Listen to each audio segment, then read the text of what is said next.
lipids, polysaccharides, and our genetic material, that is nucleic acid. These are biomolecules. Now let us look into the picture here that the biomolecules are always polymers. They are polymers of certain monomers. So proteins are polymers of amino acids. So we can write like this in bracket and N. It means that the proteins are polymers of amino acids. Then lipids, these are containing fatty acids and glycerol. Glycerol being the simplest lipid. Then polysaccharides, these are polymers of sugars. And when we talk about nucleic acids, these are polymers of nucleotides. So firstly, let us understand that there are two types of biomolecules. It can be organic or inorganic in nature. So how we will isolate the organic and inorganic biomolecules? So firstly, we can see that any compound we are talking about, we want to extract the inorganic compound out of it. We will choose a treatment of acid, that is TCA treatment. It is trichloroacetic acid. So we will treat that particular fraction with TCA, and then we will see which pool of this fraction is soluble in TCA and which is not soluble. So the one which will be soluble can easily move out, and which is not soluble will remain as a precipitate.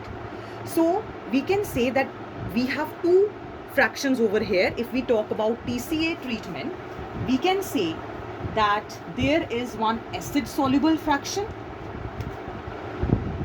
and another is acid insoluble. Now the biomolecules which are very heavy, those will be insoluble, and those who are lightweight, those will be acid soluble, and they can be released through the treatment with cheesecloth. Then coming to organic molecule extraction, we can dry a tissue. Suppose we want to see this particular tissue is made up of which biomolecule. We will dry that particular tissue, and then we are going to heat it, we are going to burn it, so we will obtain ash. This ash is rich in inorganic substances. Okay, so we will see the inorganic and organic substances both. The inorganic one will be released, and the organic one will be the carbon rich compound which is present. Now let us look into protein molecule first, that we will discuss today. We will revise. Proteins, I told you, are made up of amino acids. These are polymers of amino acid. So what is an amino acid? Any molecule having amino group also and acid group also, that will be amino acid. So simply if I write over here, this is having amino group and a carboxyl group. What is this R? It can be H or any other group like methyl group, etc., etc. So amino acid, this is the basic structure of an amino acid, having amino group and an acidic group. Now let us see, suppose two amino acids have to join and they have to form a protein. So let me write over here another amino acid like this. Okay, when these two will bind, a water molecule will be removed.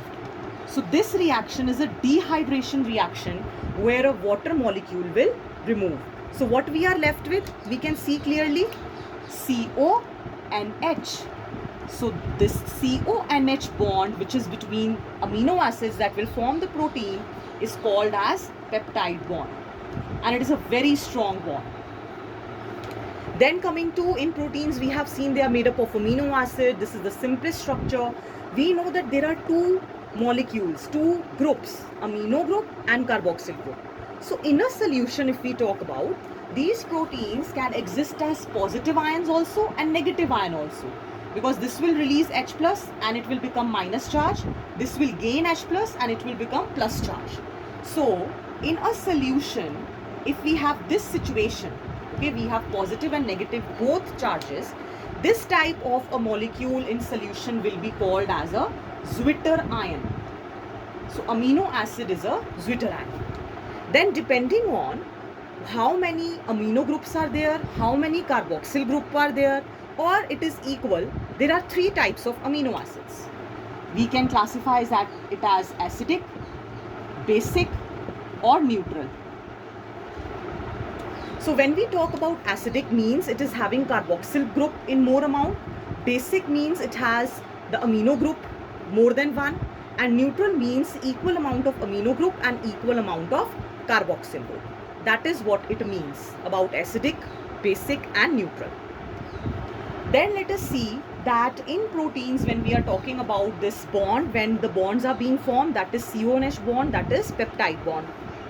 Now depending on whether the amino acids they can be easily synthesized in our body or not, there can be essential amino acids or non-essential amino acids. Non-essential are the one which are made or synthesized in our body. They are made already.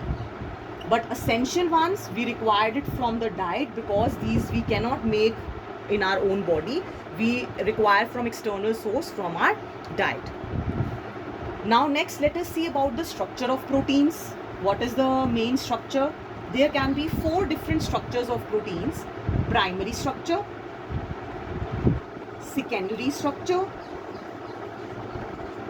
tertiary structure, and we have quaternary structure. Now let us look at it. What are these structures of protein? Primary structure is the amino acid sequence. For example, there is glycine, valine, phenylalanine, etc., etc. So when we write about these amino acid sequence, that is primary structure. Now when the proteins are folded, in the folded form they are functional, they will form secondary structure. Now when the secondary structure will fold on its own self, that will be tertiary structure. And finally coming to quaternary structure, where there will be subunits, like in case of hemoglobin. There are 2 alpha polypeptides and 2 beta peptides. So polypeptide means these are peptide chains. So when subunit structure is there, then it is quaternary structure. So primary is the amino acid sequence, secondary is the folded protein molecule, tertiary means folded back on itself, when protein folds back on itself, and quaternary is subunit structure. All these things are providing stability to the protein molecule. Now whenever we look at the sequence of protein molecule, there are 2 termini. One is the N termini or N terminus, and another is the C terminus. Now what is this? We know there is amino group and there is carboxyl group. So it starts with this amino group and a protein ends with a carboxyl group. So always we denote a protein starting with N terminus and ending with C terminus. N terminus depicts amino group, C terminus depicts carboxyl group. Now lastly, let us see that what are the most abundant proteins which are found in nature. If we talk about animal world, the most abundant protein is collagen. And if we talk about the whole biosphere, there is an enzyme which is Rubisco. All enzymes are protein molecules, mostly. Maximum of the enzymes are made up of proteins. So Rubisco is one enzyme which is the most abundant protein in the whole biosphere. We will be studying in the further chapters that this is a ribulose bisphosphate carboxylase and oxygenase which is required during certain processes.